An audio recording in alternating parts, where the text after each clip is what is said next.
জিয়াউর রহমানের হত্যাকাণ্ড রহস্য পুরোপুরি উন্মোচিত হয়নি আজও। বিচার হয়েছে, শাস্তি হয়েছে, কিন্তু ইতিহাসে এখন একক কোনো কারণ নির্ধারণ করতে পারেনি। কেন হত্যা করা হয়েছিল জনপ্রিয় এই রাষ্ট্রনায়ককে? কি ঘটেছিল 1981 সালের সেই ভোরে? এই নিয়েই এবারের স্টার এক্সপ্লেইনার।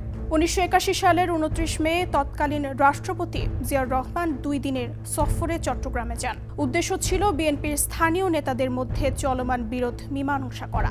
সারাদিন বৈঠক শেষে তিনি রাত যাপনের জন্য ওঠেন চট্টগ্রাম সার্কিট হাউসে, কিন্তু সেটি হয়ে ওঠে তার জীবনের শেষ রাত। 30 মে 1981 ভোর রাত একদল বিদ্রোহী সেনা কর্মকর্তা চট্টগ্রাম সার্কিট হাউসে হামলা চালায়। গুলিতে নিহত হন রাষ্ট্রপতি জিয়াউর রহমান। হত্যাকাণ্ডে কারা অংশ নিয়েছিল? সামরিক বিচার, মামলার নথি এবং বিভিন্ন ঐতিহাসিক বর্ণনা অনুযায়ী হামলায় অংশ নেয়া কর্মকর্তাদের মধ্যে ছিলেন অবসরপ্রাপ্ত major Mozaffar Hossain, captain Mosleuddin, lieutenant colonel Motiur Rahman সহ আরও কয়েকজন সেনা কর্মকর্তা। বিভিন্ন বর্ণনায় বলা হয়, মেজর মোজাফফর হোসেন রাষ্ট্রপতিকে শনাক্ত করার পর গুলি চালান এবং পরে মেজর জেনারেল আবুল মঞ্জুরকে ফোন করে জানান, the president has been killed. চট্টগ্রামের তৎকালীন জিওসি মেজর জেনারেল আবুল মঞ্জুরকে বিদ্রোহের প্রধান নেতা হিসেবে চিহ্নিত করা হয়। হত্যাকাণ্ডের পর তিনি চট্টগ্রাম বেতার থেকে ভাষণ দেন এবং নিজেকে বিপ্লবী পরিষদের পক্ষ থেকে বক্তব্য দিচ্ছেন বলে ঘোষণা করেন। তিনি ঢাকা সহ দেশের অন্য সেনানিবাসগুলো তার প্রতি সমর্থন দেন, কিন্তু ঢাকা সহ দেশের অন্য সেনানিবাসগুলো তার প্রতি সমর্থন দেয়নি। তৎকালীন সেনাপ্রধান HM এরশাদ সরকারের প্রতি আনুগত্য ঘোষণা করে বিদ্রোহ দমনের নির্দেশ দেন। রাষ্ট্রপতি নিহত হওয়ার পর উপরাষ্ট্রপতি বিচারপতি আব্দুস সাত্তার সংবিধান অনুযায়ী অস্থায়ী রাষ্ট্রপতির দায়িত্ব গ্রহণ করেন। সারা দেশে জরুরি অবস্থা জারি হয়।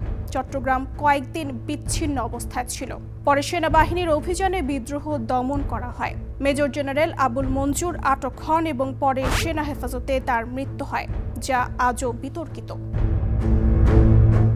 ঘটনার পর সামরিক আদালতে 18 জন সেনা কর্মকর্তার বিচার হয়। তাদের মধ্যে 13 জনের মৃত্যুদণ্ড কার্যকর করা হয় এবং অন্যদের বিভিন্ন মেয়াদে কারাদণ্ড দেয়া হয়।